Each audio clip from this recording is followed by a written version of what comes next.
Hello, good morning, students. Today we are going to start with the chapter number 12 of a unit 3. Chapter number 12, Cozy Contract. તો તમને એમ થશે કે પહેલાં આપણે chapter number 10 કરેલો હતો, discharge of a contract. Yesterday we have finished up with the discharge of a contract. તો chapter number 11 છે, that is the remedies for the breach of contract. તો એ ક્યાં ગયું? Remedies for the breach of contract એ આપણે અત્યારે pending રાખીએ છીએ ચેપ્ટર. એ આપણું યુનિટ 2 અને યુનિટ 3 કોન્ટ્રાક્ટ એક્ટનું કમ્પ્લીટ થઈ જશે અને ત્યાર પછી આપણા લોકોનું સ્પેશિયલ કોન્ટ્રાક્ટ એક્ટ યુનિટ 4 અને યુનિટ 5 કમ્પ્લીટ થઈ જશે. ઇટ મીન્સ દેટ આખો કોન્ટ્રાક્ટ એક્ટ આપણો ફિનિશ થઈ જશે, પછી જ આપણે એને સમજશું. ક્લિયર?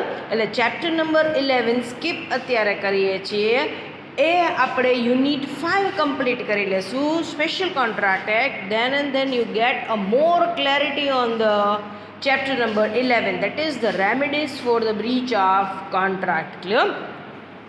સો અત્યારે આપણે લોકો ડાયરેક્ટલી ચેપ્ટર નંબર 11 સ્કીપ કરી અને ચેપ્ટર નંબર 12 સ્ટાર્ટ કરીએ છીએ. Chapter 12 of unit 2 and unit 3. Again I am repeating the same thing. Unit 2 અને યુનિટ 3ની અંદર બંનેની અંદર થઈ કોન્ટ્રાક્ટ એક્ટના 12 ચેપ્ટર છે.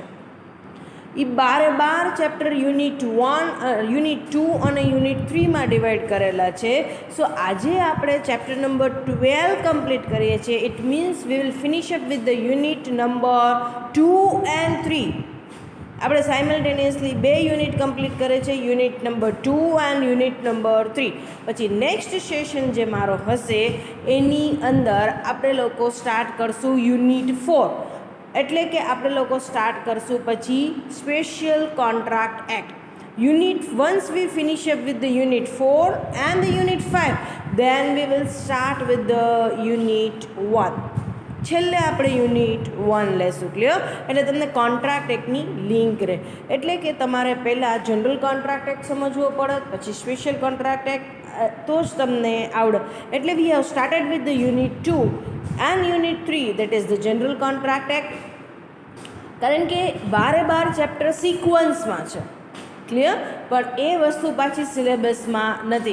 સિલેબસમાં 12 ચેપ્ટર બંને યુનિટ થઈને 12 ચેપ્ટર છે, પણ એ ચેપ્ટર આડાવડા છે. એટલે આપણે ચેપ્ટર વાઇઝ એવી રીતના ગયા નથી. એટલે આપણે કોમન લઈ લીધું તો યુનિટ 2 અને યુનિટ 3 આપણે સાથે ચલાવશું. 12 ચેપ્ટર આપણે સિક્વન્સમાં જ લેશું. ક્લિયર?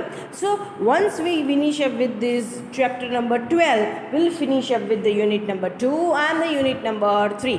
એકવાર તમને કોન્ટ્રાક્ટ એક્ટનો બેઝ ક્લિયર થઈ ગયો તો it would be quite easy for you people to get a clarity on the special contract act. Clear? So special contract એક્ટના ચેપ્ટર થશે બેલમેન્ટ છે, indemnity, guarantee, bailment, pledge, contract of agency. આ બધાની અંદર તમને કોન્ટ્રાક્ટનો બેઝ ક્લિયર હશે, so you get a more clarity on the concept. Clear?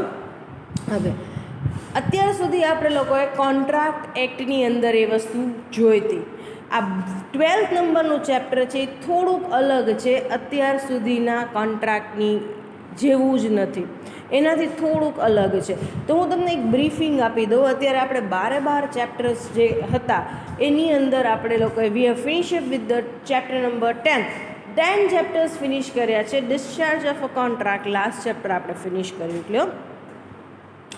એ તમને બધા જ ચેપ્ટર્સનું હું સ્લાઇટ ઓવરવ્યૂ આપી દઉં તો હું તમને એમ કહીશ કે આપણે લોકોએ કોન્ટ્રાક્ટ એક્ટની અંદર શરૂઆતથી જોયું હતું કે what do you mean by agreement, what do you mean by contract. First of all agreement એક્ઝિસ્ટન્સમાં આવે છે. તો કે એગ્રીમેન્ટ એક્ઝિસ્ટન્સમાં કેવી રીતના આવશે? તો કે there must be at least 2 party. 2 party હશે. 1 party make a offer to the another party, another party accept the offer. શરૂઆતના પહેલા ચેપ્ટરમાં ફર્સ્ટ ચેપ્ટર આપણે જોયું હતું nature of a contract. Under that particular chapter we have studied what do you mean by contract and agreement and essential element of a valid contract. Clear?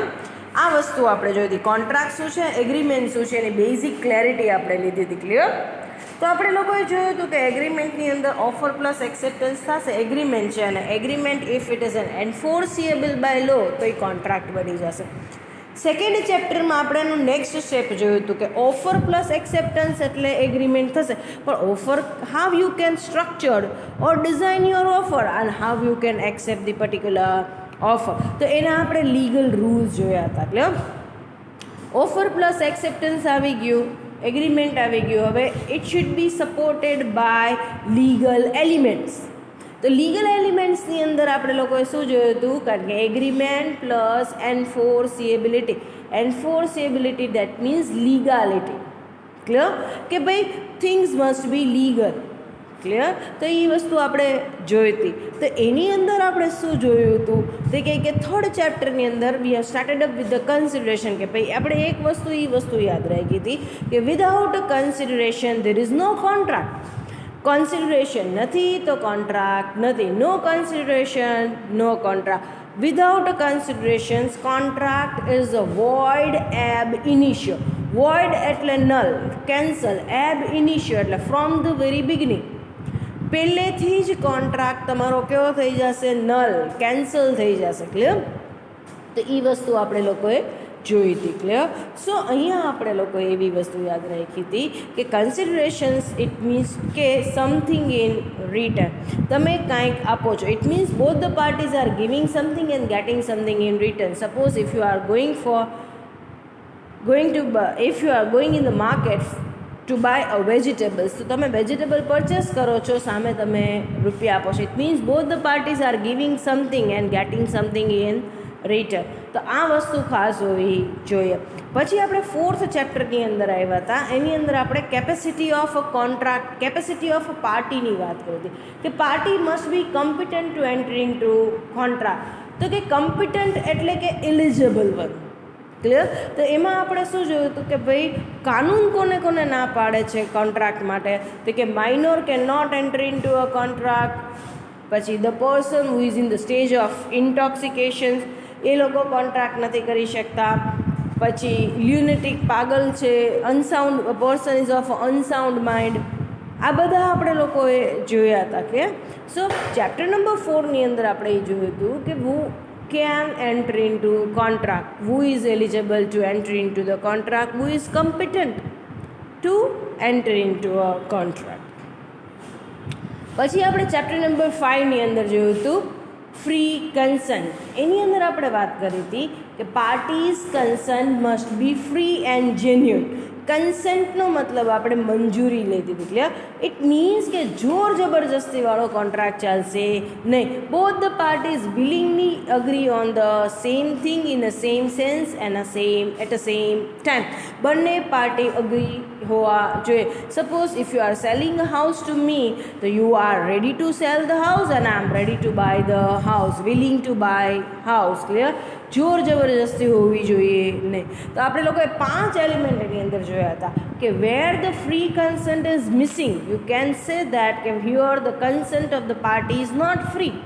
કઈ એવી 5 વસ્તુઓ છે, 5 સિચ્યુએશન્સ છે કે જ્યાં તમે એવું કહો છો કે પાર્ટીનો કન્સન્ટ ફ્રી નથી? તો કે એની અંદર આપણે લોકોએ જોયું હતું coercion, undue influence, fraud, mistake and misrepresentations. Clear? આ વસ્તુ આપણે આ ચેપ્ટર્સની અંદર જોઈ હતી. ચેપ્ટર નંબર 6 આપણે જોયું હતું. એની અંદર આપણે વાત થઈ હતી legality of object. That means the object or the purpose of the contract for which you enter into the contract must be legal in nature. જે વસ્તુ માટે તમે કોન્ટ્રાક્ટ કરો છો, જે પર્પસથી તમે કોન્ટ્રાક્ટ કરો છો, એ વસ્તુ લીગલ હોવી જોઈએ. Clear? So object of the contract must be legal. એમાં આપણે 2 ટોપિક જોયા હતા, લીગાલિટી ઓફ ઓબ્જેક્ટ અને સેકન્ડ જોયું હતું agreement oppose to the public policy. Clear? Next આપણે ચેપ્ટર નંબર 7ની અંદર વોઇડ એગ્રીમેન્ટ્સ જોયા હતા. Void agreements, void means null, cancel. એવા agreements which are basically prohibited by the court. Clear? Court અને કાનૂન એ વસ્તુ કરવાની તમને ના પાડે છે, એક્સપ્રેસલી ડિનાઇડ. સો એ વસ્તુ આપણે વોઇડ એગ્રીમેન્ટ્સનું લિસ્ટ જોઈ હતી. ક્લિયર? ચેપ્ટર નંબર 8ની અંદર આપણે વેજર એગ્રીમેન્ટ અને કન્ટિન્જન્ટ કોન્ટ્રાક્ટ કર્યા હતા. તો વેજર એગ્રીમેન્ટ્સ વેલિડ નથી, આપણે એ જોયું હતું, અને કન્ટિન્જન્ટ કોન્ટ્રાક્ટ વેલિડ છે. વેજરની અંદર આપણે એક્ઝામ્પલ લીધું હતું, ગેમ્બલિંગ તમે કરો છો, સટ્ટો રમો છો, ઇન્ડિયા જીતશે પાકિસ્તાન જીતશે, આ બધા વેજર એગ્રીમેન્ટ્સ છે, એ વેલિડ નથી. એટલે જ એને વેજર એગ્રીમેન્ટ્સ કહેવાય છે. વેજર કોન્ટ્રાક્ટ્સ ક્યારે બનતા નથી, કારણ કે વેલિડ નથી. એટલે એગ્રીમેન્ટ્સ બની અને એ જ સ્ટેજ ઉપર સ્ટોપ થઈ જાય છે. ક્યાં કન્ટિન્જન્ટ કોન્ટ્રાક્ટ બનાવે છે. તો કન્ટિન્જન્ટ કોન્ટ્રાક્ટમાં આપણે કોન્ટ્રાક્ટ ઓફ ઇન્સ્યોરન્સ કંપનીનું એક એક્ઝામ્પલ લીધું હતું. Clear? So contingent contract and વેજર એગ્રીમેન્ટ્સ આપણે જોયું હતું. પછી ચેપ્ટર નંબર 9ની અંદર અહીંયા સુધી આપણે જે ચેપ્ટર નંબર 8 છે ત્યાં સુધી એક કયો સ્પાન જોયો હતો, કયો ફેઝ જોયો હતો? Formation of the contract. How you can form the particular contract કેવી રીતના ફોર્મ થશે. ચેપ્ટર નંબર 9ની અંદર આપણે જોયું હતું performance of a contract. How you can perform the particular contract, who can perform the contract which need to perform and which need not to be performed. કેવી રીતના contract perform થશે, કોણ contract perform કરશે, કયા contract perform કરવાના છે અને કયા કોન્ટ્રાક્ટ પરફોર્મ કરવાની જરૂર નથી. So it's all about the performance of contract. અને ચેપ્ટર નંબર 10 આપણે જોયું હતું, it was a last stage, that is the discharge of a contract. એટલે કે once a party perform a particular contract, then the how contract get discharged. Contractual રિલેશનશિપમાંથી એકબીજા કેવી રીતના છૂટા પડે છે એની વાત આપણે ડિસ્ચાર્જ ઓફ અ કોન્ટ્રાક્ટમાં કરી. Clear? Now the chapter number 11 is related with the remedies for the breach of contract. Remedies એટલે કે રિલીફ, બ્રીચ એટલે કે ભંગ કરવું, અને કોન્ટ્રાક્ટ. જો કોઈ પાર્ટી કોન્ટ્રાક્ટ ભંગ કરે છે તો in that particular case injured party have a following remedies. જો કોઈ પાર્ટી કોન્ટ્રાક્ચ્યુઅલ રિલેશનશિપ બ્રેક કરે છે અને એનાથી જો કોઈ નુકસાન થાય છે તો injured party have a following relief. સે ફોર એક્ઝામ્પલ, કોઈ અટેમ્પ્ટ મર્ડર કરે, અટેમ્પ્ટ ટુ મર્ડર, કમ્પેબલ હોમિસાઇડ, કોઈ મર્ડર કરવાની એટલે કે એટલી હદે અટેક કરે છે કે એ ઓલમોસ્ટ ઇક્વલ ટુ મર્ડર, તો જે ઇન્જર્ડ પાર્ટી છે એને કોર્ટમાં અપીલ કરશે, કોર્ટમાં એને અલગ અલગ સેક્શન્સની અંદર રિલીફ મળશે. દેટ મીન્સ જે ગુનેગાર છે એને સજા મળશે અને રિલીફ મળશે, રેમિડીઝ. ક્લિયર? તો એવી જ રીતના if you break the contractual relationship or the party fails to perform the particular contract, તો court basically provide a certain remedies to injured party. Clear? એ આપણે ચેપ્ટર નંબર 11 મેં તમને કીધું એવી રીતના સ્પેશિયલ કોન્ટ્રાક્ટ એક કમ્પ્લીટ થઈ જાય પછી આપણે કરશું. Now come down to the chapter number 12. Chapter number 12, as I said earlier, કે આ ચેપ્ટર છે એ કાંઈક અલગ ચેપ્ટર છે. અત્યાર સુધીના કોન્ટ્રાક્ટની જેવું નથી. અત્યાર સુધીના તમારા કોન્ટ્રાક્ટ કેવા હતા કે જેની અંદર 2 પાર્ટી હતી. કોઝી કોન્ટ્રાક્ટની અંદર 3 પાર્ટી હશે. It is a tripartite contract. Tripartite contract એટલે કેટલી પાર્ટી હશે? 3 પાર્ટી. અત્યાર સુધીના જે જનરલ કોન્ટ્રાક્ટ જોયા હતા એની અંદર એવું હતું કે party enter into a contractual relationships with their concern. Party contractual રિલેશનશિપ્સમાં આવે છે એની મંજૂરીથી. There is offer and acceptance. Offer છે અને એક્સેપ્ટન્સ છે, આ બંને વસ્તુ છે. અહીંયા એવું કાંઈ જ નથી. નથી તો ઓફર, નથી એક્સેપ્ટન્સ. 2 પાર્ટી વચ્ચે થાય છે ઓફર અને એક્સેપ્ટન્સ, બટ અહીંયા ત્રીજી પાર્ટી બાય મિસ્ટેક કોન્ટ્રાક્ટમાં આવી જાય છે. એટલે જ કોઝી કોન્ટ્રાક્ટ છે એ કોન્ટ્રાક્ટને એમ કહેવામાં આવે છે this is the existence of the contract are came into not by the parties but by the operation of law. It means that here the contract comes into an existence not by the parties but by operation of law. અહીંયા contract બને છે પણ party દ્વારા નહીં, કાયદા દ્વારા contract બને છે. તો કે એ શું? તે કે કોઝી કોન્ટ્રાક્ટની અંદર the name it suggest cosy, it means need, in between. તમને ખબર નથી કે આ કોન્ટ્રાક્ટ ક્યાંથી ક્યાં જાય છે. ક્લિયર?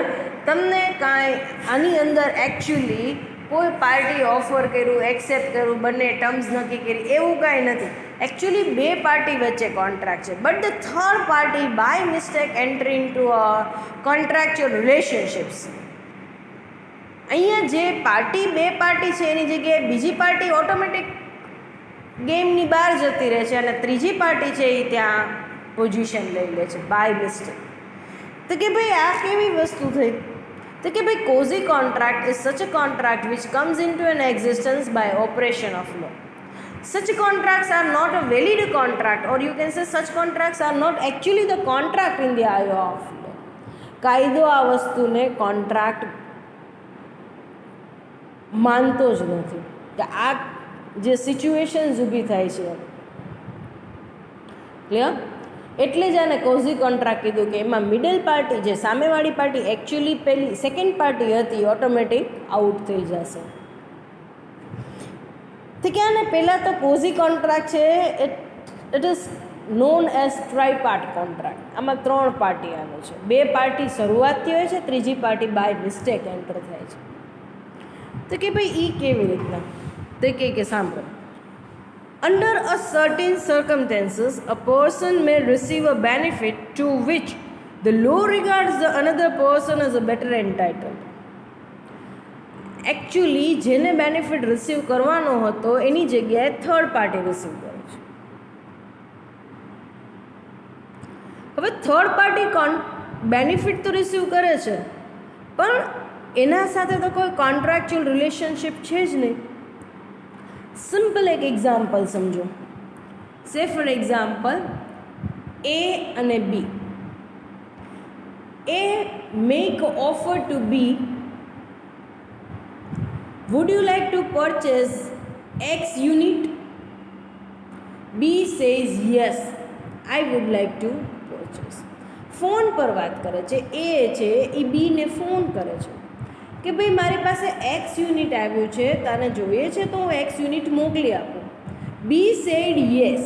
સો કોન્ટ્રાક્ચ્યુઅલ પાર્ટી અત્યારે કોણ થયું? એ અને B. Try to understand students. Contractual party અત્યારે કોણ થયું? એ અને બી. એ ઓફર કરી, બીએ એક્સેપ્ટ કર્યું. હવે એ ગુડ્સ ડિલિવર કરવા માટે ડિસ્પેચ કરી દીધો. એક્સ યુનિટ એને ડિસ્પેચ કરી દીધા. એ બીએ કીધું ગોડાઉન નંબર 30 મોકલવાનું છે. એ સેડ ઓકે. હવે ગોડાઉન નંબર 13ની જગ્યાએ 13ની જગ્યાએ 30 ડિલિવર થઈ ગયું. એ સીનું ગોડાઉન હતું. હવે C has consume the goods. એને એમ થયું કે ભાઈ મેનેજરે ઓર્ડર કરેલો હશે અને આવ્યો હશે, માલ આવ્યો છે એટલે એને પ્રોડક્શન કરી લીધું. He has consume the goods.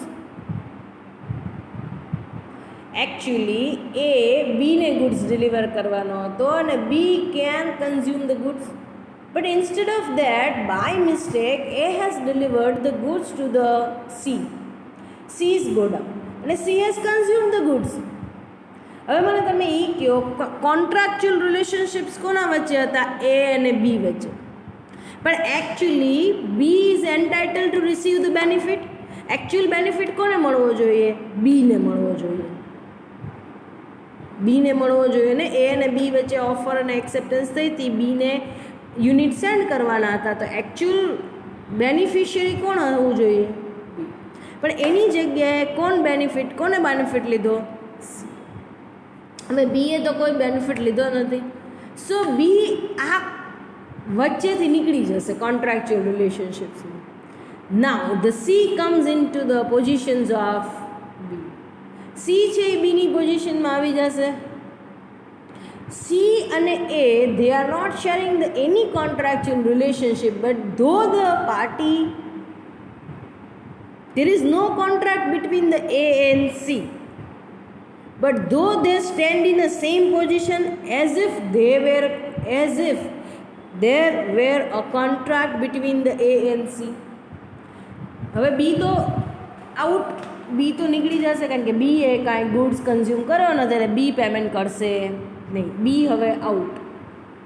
હવે એ અને સી વચ્ચે કોઈ કોન્ટ્રાક્ટ છે ના, but though they share such kind of relationship as if there were a contract. હવે એ અને સી એ વચ્ચે કોઈ કોન્ટ્રાક્ટ જ નથી, બે વચ્ચે કોઈ કોમ્યુનિકેશન જ નથી, છતાં એ ગુડ્સ સેન્ડ કર્યો, સી એ ગુડ્સ કન્ઝ્યુમ કર્યો, એટલે કોન્ટ્રાક્ચ્યુઅલ રિલેશનશિપ્સમાં આવી ગયા. Now the C has to make a payment to the A. કાં તો સી એ ગુડ્સ પાછો મોકલવો પડશે અને કાં તો ઇફ હી હેઝ કન્ઝ્યુમ તો એને પૈસા આપવા પડશે સીધે. ક્લિયર? સો અહીંયા આ ટ્રાઇપાર્ટ કોન્ટ્રાક્ટ થયો એ, બી અને સી વચ્ચે. પહેલાં કોન્ટ્રાક્ટ એ અને બી વચ્ચે હતો, પણ by mistake C enters into a contract અને stand in a such a position as if there were a contract between A and C. તો એ અને સી વચ્ચે જે કોન્ટ્રાક્ચ્યુઅલ રિલેશનશિપ એક્ઝિસ્ટન્સમાં આવશે એ કોન્ટ્રાક્ટને કયો આપણે કોન્ટ્રાક્ટ કહીએ છીએ? Quasi contract. ક્લિયર? સો ફરી એકવાર રીડ કરું છું. Under a certain સર્કમસ્ટેન્સીસ a person May receive the benefit to which the law regards the another person better entitled. Actually benefit કોને મળવો જોઈએ? B ને. Instead of B, who receive the benefit? C receives the benefit. Clear? તો હવે B out થઈ જશે અને A and C they were share the contractual relationships. So હવે આ જે કોન્ટ્રાક્ટ એક્ઝિસ્ટન્સમાં આવ્યો બાય ઓપરેશન ઓફ લો, કાયદો એવું કહે છે if you receive the benefit you have two pass on the benefit. જો તમે બેનિફિટ રિસીવ કરો તો તમને બેનિફિટ પાસ ઓન કરવો પડશે. ક્લિયર? સો સી ગુડ્સ કન્ઝ્યુમ કરે છે તો સી એ પેમેન્ટ કરવું પડશે એને. સો સી અને એ વચ્ચે જે કોન્ટ્રાક્ચ્યુઅલ રિલેશનશિપ્સ એક્ઝિસ્ટન્સમાં આવશે બાયર અને સેલરના, એ કોન્ટ્રાક્ટને આપણે કયો કોન્ટ્રાક્ટ કહીએ છીએ? Quasi contract. Clear? Now the kinds of quasi contract. So quasi કોન્ટ્રાક્ટની અંદર કોઈ ડાઉટ છે તો તમે જોટ ડાઉન કરી દેજો. સો મેં કીધું એવી રીતના quasi contract is not at all considered as a contract in the eye of law, but the contract which comes into an existence not by the act of the party but by operation of law. So always yaad rakhwanu, in this contract third party enters into a contract by mistake. So third party by mistakes enter into a contractual relationships, although there is no contractual relationships, but a party stand in such a position as if there were contract between them. So contracts come into an existence without any offer and acceptance. A C ને offer કર્યું હતું કે would you like to purchase goods? ના. C એ કાંઈ accept કર્યું હતું? ના. સો વિદાઉટ ઓફર અને acceptance contracts comes into an existence. Clear? Next kinds of quasi contract. એમાં ફર્સ્ટ છે supply of necessities. Supply of નેસેસરીઝનો મતલબ થશે અહીંયા કે ભાઈ if you supply a necessaries to someone other than the person who is bound to perform the things. હવે એનો મતલબ શું થયું કે if you supply, if any person supply a necessaries to the another person other than the person who is bound to perform the things. એનો મતલબ શું? તમારી બાજુમાં એક ફેમિલી રહે છે, એના કિડને તમે પેરેન્ટ્સ બહાર ગયા છે અને kid met with an accident અને તમે એને હોસ્પિટલાઇઝડ કર્યું. તમે વેઇટ પણ ન કરી કે એના પેરેન્ટ્સ આવે અને બધું થાય. ઇમરજન્સીમાં ડૉક્ટર સે કે we need to operate the things and for that you need to deposit 1 lakh rupees right now. તો તમે કીધું કે ભાઈ છોકરાની જિંદગી બચાવવી ઇમ્પોર્ટન્ટ છે, તમે 1 લાખ રૂપિયા ડિપોઝિટ કરી દીધા. તો અહીંયા શું કહે છે? Supply of નેસેસરીઝ.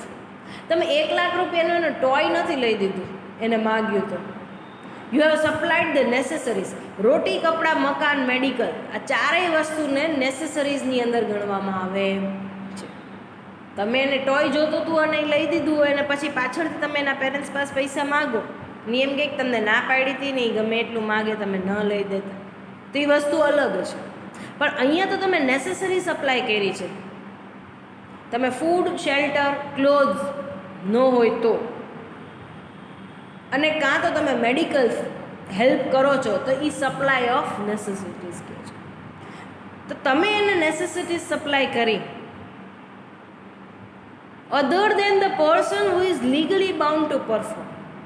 એકચ્યુઅલી મેડિકલનો જવાબદારી એ ચાઇલ્ડની, એ કિડની મેડિકલની જવાબદારી કોની છે? એના પેરેન્ટ્સની. પણ એની જગ્યાએ તમે અત્યારે એને સપ્લાય કરી છે નેસેસરીઝ. તો the person who supplies the necessaries other than the person who is legally bound to perform, so in that particular case you cannot claim a 1 lakh rupees from the minor, but yes you can recover from the minor's property. તમે 1 લાખ રૂપિયા suppose એના પેરેન્ટ્સને તમે વાત કરી, તમે કીધું કે 1 લાખ રૂપિયા મેં અત્યારે ડિપોઝિટ કર્યા છે, મને આપો. દે ડિનાઇડ કે ના, તમને કોણે કીધું તો અમારે પૂછ્યા વગર ડિસિઝન લઈ લેવાનું ઓપરેશનનું? કોને તમને 1 લાખ રૂપિયા તમને અહીંયા જમા કરવાનું કીધું? નહીં આપી. તો અહીંયા શું થશે કે parents are liable to pay you. પેરેન્ટ્સે તમને પૈસા ચૂકવવા જ પડશે. ઇફ દે ડિનાય તો you have a right to recover the amount from the minor's property. માઇનરની જે કોઈ પ્રોપર્ટી છે એને તમે વેચી શકશો અને એમાંથી તમે પૈસા કવર કરી શકશો. ક્લિયર? નેક્સ્ટ શું કહે છે? Payment by an interested party. Again આને એક્ઝામ્પલથી સમજજો. Payment by an interested party. એક સિચ્યુએશન્સ કન્સિડર કરો. આ સિચ્યુએશન્સની અંદર એ વસ્તુ જો કે તમને ખબર હોય લેન્ડલોર્ડ હોય, એ લોકો જમીન લીઝ ઉપર આપે ખેતી કરવા માટે, ભાડા પટ્ટા ઉપર. જમીનદાર જેને તમે કહો છો, કે ઘણા મૂવીમાં તમે જોયું છે જમીનદાર. તો એ જે લેન્ડલોર્ડ છે એની પાસે લેન્ડ છે, એને બીને લીઝ ઉપર આપી ખેતી કરવા માટે. હવે તમને ખબર હોય કે લેન્ડ ઉપર ગવર્મેન્ટ ટેક્સ લે, લેન્ડ રેવન્યુ. તમને ખબર હોય તમારા ઘર ઉપર પણ ટેક્સ આવે છે, હાઉસ ટેક્સ, વેરો આવે. આપણે જે પાણી વાપરીએ છીએ એના ઉપર પણ આવે છે ટેક્સ, એના ઉપર આવે વોટર ટેક્સ.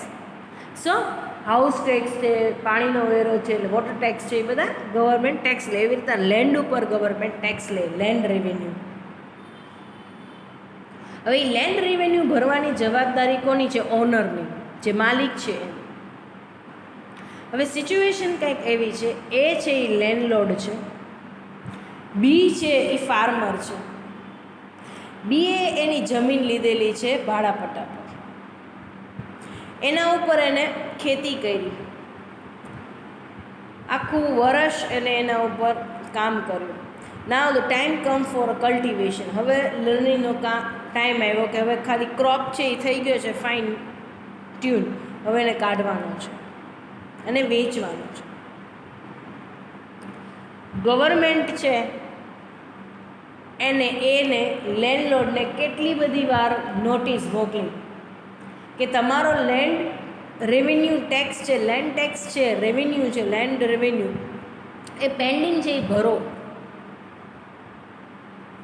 એ તો કાંઈ ભર્યું નહીં. ગવર્મેન્ટ ઓફિસીસવાળા આવ્યા, ગવર્મેન્ટ ઓફિસમાંથી ઓફિસર્સ આવ્યા, બધા લેન્ડને સીલ કરી દીધી.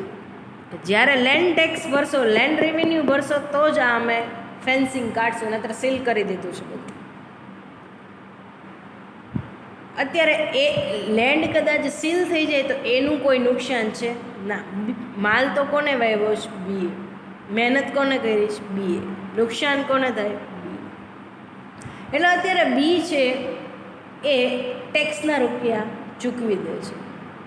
Payment by interested party. અત્યારે કોણ ઇન્ટરેસ્ટેડ છે? બી. કેમ કે બીનો એ લેન્ડ ઉપર માલ પડ્યો છે એટલે.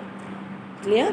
સો રાઇટ નાવ એ ત્યાં જઈ અને ટેક્સની અમાઉન્ટ જે છે એ બી પે કરી દે છે, એટલે લેન્ડ પાછી છૂટી થઈ જાય છે. હવે actually who is liable to make payment of tax? Revenue કોને પે કરવાનું છે? એ કરવાનું છે. એની જગ્યાએ કરે છે કોણ? બી કરે છે. હવે માલ ઉતરી ગયો, સેલ થઈ ગયો માર્કેટની અંદર, પછી લીઝના જે પૈસા આપવાના છે લેન્ડલોર્ડને, એમાંથી બી શું કરી નાખશે? ઓલા ટેક્સના અમાઉન્ટ ફરીથી કટ કરી નાખશે. સપોઝ 1 લાખ રૂપીઝ આપવાના છે લીઝના, એને આખું વર્ષ લેન્ડ વાપરી અને વર્ષના અંતે માલ વેચ્યો, 1 લાખ રૂપિયો એને લેન્ડ લીઝનો આપવાનો છે, પણ એને 25,000 તો ટેક્સ પે કરેલો છે, એટલે લીઝના કેટલા આપશે ટેક્સના કટ કરીને? Only 75,000 rupees. સો અત્યારે actually who is liable to make a payment? Landlord. પણ એની જગ્યાએ કોણે પેમેન્ટ ત્યારે કર્યું હતું? B. So right now the B has a right to recover the amount from the latter on. B has a right to recover the amount from A. Actually કોના વચ્ચે contract હતો? એ અને ગવર્મેન્ટ વચ્ચે. એ લેન્ડલોર્ડ હતો, government tax collector હતા અને tax collect કરવાનું હતું. પણ એઝ ઇફ બીએ ટેક્સ પે કર્યો એટલે કોણ આવી ગયું કોન્ટ્રાક્ટમાં? B and government. Clear? So later on B has a right to recover the amount from the A. Next, obligation to pay for non gratuitous એટલે કે ઓબ્ટેન વિધાઉટ પેમેન્ટ. અહીંયા શું કહે છે? જે આપણે પહેલું એક્ઝામ્પલ લીધું કોઝી કોન્ટ્રાક્ટનું મેઇન, એ બીને ઓફર કરે છે X unit, B said yes, પણ એ ભૂલથી સીના ગોડાઉન ઉપર ગુડ્સ ડિલિવર કરી દે છે by mistake, and C consume the goods. તો અહીંયા C has to make a payment. C can not obtain anything without payment. C કોઈ વસ્તુ પેમેન્ટ વગર બેનિફિટ, અહીંયા કોર્ટ શું કહે છે કે તમે બેનિફિટ લ્યો છો, it means you are liable, you have to pay, તમારે પે કરવું જ પડશે, you are liable. Clear? So અહીંયા સીએ પેમેન્ટ કરવું જ પડશે અને આમાં કોઈ બીજો ઓપ્શન છે નહીં. So you have receive the benefit, you have to make payment. Clear? So અહીંયા શું કહે છે? Obligation to pay for non gratitudes એટલે કે અહીંયા if you obtain anything without a payment, you have to make a payment, it's compulsory. Responsibility of finder of goods. અહીંયા શું કહે છે? અગેન આ વસ્તુ પણ તમારે એક્ઝામ્પલ થ્રુ સમજવી પડશે. તો અહીંયા શું કહે છે કે ભાઈ founder of the goods has to take lots of efforts to find the original owner, but if the founder of the goods fails to find out the original owner, then ultimately the founder of the goods is considered as an original owner. અહીંયા એવું કહે છે કે જેને માલ મળ્યો છે એમને એમની કસ્ટડીમાં માલ સાચવવાનો છે, પૂરી કોશિશ કરવાની છે ઓરિજિનલ ઓનરને ગોતવાની. નથી મળતા ઓરિજિનલ ઓનર તો માલ એનો છે એમ ગણી લેવામાં આવે છે, એની custody, he is the owner. Clear? આ એક વાત છે. હવે આની અંદર એક સિચ્યુએશન છે, એ તમે જુઓ. એક ડાયમંડની જ્વેલરીની શોપ હોય છે. એ જ્વેલરીની શોપની અંદર એફ નામનો એક વ્યક્તિ છે, ફાઉન્ડર ઓફ ધ ગુડ્સ આપણે એને કહીશું. એફ નામનો જે વ્યક્તિ છે એ એન્ટર થાય છે. એન્ટર થતાં જ એને પગ ઉપર ત્યાં સ્ટેરકેસ ઉપર ડાયમંડ પડે છે. એટલે એફ શું કરે છે? એ ડાયમંડ લઈ અને એસને આપી દે છે.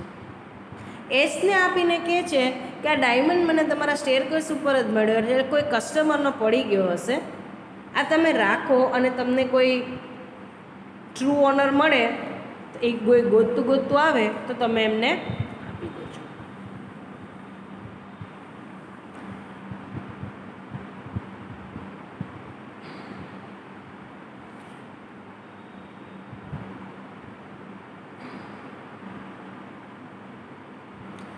તો એસ સેઝ ઓકે.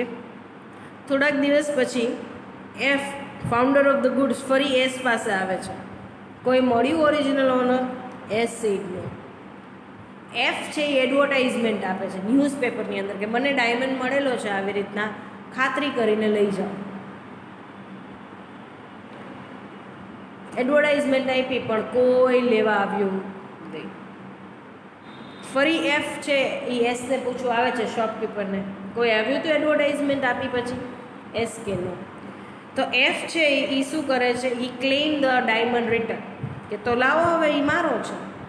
અને એસ ડિનાય, શોપકીપર કે ના એ મારી શોપથી મળ્યો છે, તને ક્યાંથી આપી દો. એફ કે I am the founder of the goods, હું છું ફાઉન્ડર ઓફ ધ ગુડ્સ, મને એ મળ્યો છે. અને I have taken all the efforts to find the original owner, અને મેં પૂરા પ્રયત્ન કર્યા છે, એડવર્ટાઇઝમેન્ટ પણ આપી છે. હું તમારી દુકાન 10 વાર પૂછાયો કોઈ માલિક મળ્યું છે, મેં મારા પૈસે એડવર્ટાઇઝમેન્ટ આપી હતી કે કોઈને ગુડ આ ડાયમંડ ખોવાનો હોય કોઈનો, તો મને ખાતરી કરી અને મળી જાઓ અને ડાયમંડ તમારો લઈ જાઓ, પણ કોઈ આવ્યું નહીં. સો અહીંયા શું કહે છે કે ભાઈ founder of the goods is considered as original. So એસની શોપથી મળ્યો તો એસ ઓરિજિનલ ઓનર નથી, પણ એફ છે એને મળ્યો છે એટલે એફ અહીંયા ઓનર થઈ જશે. સો એસ છે એ એફને, શોપકીપર છે એ ફાઉન્ડરને ના પાડી દે કે હું ડાયમંડ નહીં આપું, મારા શોપથી મળ્યો છે એટલે મારો છે. તો F can claim the diamond from S. F પૂરી રીતના ડાયમંડ છે લીગલી ડાયમંડ એસ પાસેથી ક્લેમ કરી શકશે. સો એફ અને એસ વચ્ચે કોઈ કોન્ટ્રાક્ટ હતો, એ શોપકીપર છે, આ શોપમાં શોપિંગ કરવા એન્ટ્રી લીધી પણ ડાયમંડ મળ્યો એટલે આને હેન્ડઓવર કરી દીધું.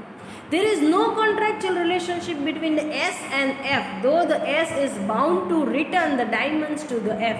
હવે ડાયમંડ રિટર્ન કરવાની જે કન્ફ્લિક્ટ છે એમાં એ કોન્ટ્રાક્ચ્યુઅલ રિલેશનશિપ્સમાં મુકાઈ ગયા એસ અને એફ. નેક્સ્ટ બાય મિસ્ટેક, જે આપણે એક્ઝામ્પલ શરૂઆતમાં જ લીધું હતું, ફરી એકવાર લીધું. By mistake A delivers a good to the C's godown. અહીંયા શું કહે છે, if you receive the benefit you have to કમ્પેન્સેટ.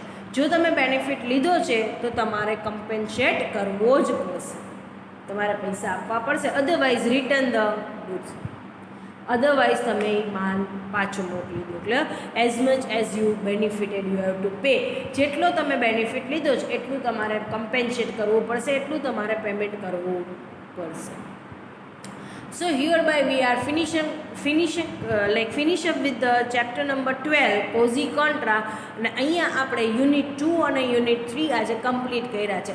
Next sessions onward will start with the special contract act. Special contract એક્ટની અંદર આપણે ઇન્ડેમનિટી અને ગેરંટી લેશું પહેલાં, પછી બેલમેન્ટ અને પ્લેજ લેશું, અને ત્રીજું ચેપ્ટર આપણે લેશું contract of agency. Clear girls? જો આજે આપણે યુનિટ 2 અને યુનિટ 3 સાયમલ્ટેનિયસલી કમ્પ્લીટ કર્યા છે. ચેપ્ટર 12 આજે અહીંયા આપણે કમ્પ્લીટ કરીએ છીએ, quasi contract. Thank you so much.